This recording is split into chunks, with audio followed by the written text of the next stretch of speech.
SERVPRO of Monroe, West Monroe views safety as the #1 priority on any job site. This is especially true for Category 3 losses. Whether it's mold, sewage, or bio-related hazards on jobs, SERVPRO employees are supplied with the proper personal protective equipment, or PPE, to safely remediate these types of jobs. Types of PPE that employees commonly wear, or don to use the correct terminology, include nitrile gloves, Tyvek suits, half-face respirators, full-face respirators, NIOSH 95 masks, boot or shoe covers, and goggles or safety glasses.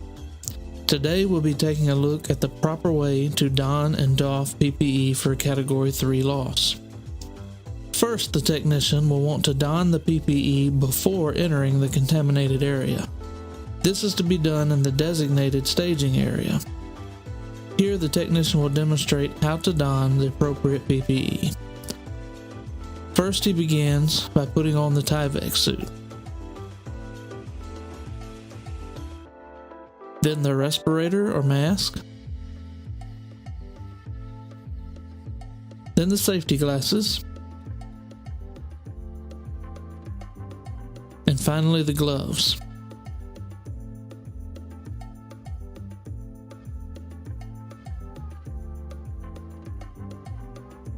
When removing or doffing the PPE, it helps to remember the word sugar.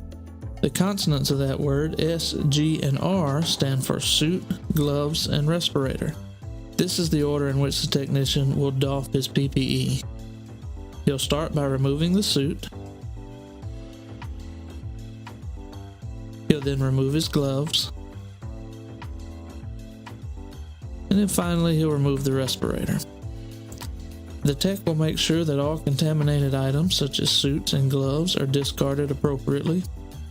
The respirator will need to be cleaned and sterilized after use. It's best to doff your PPE in a decontamination chamber if possible.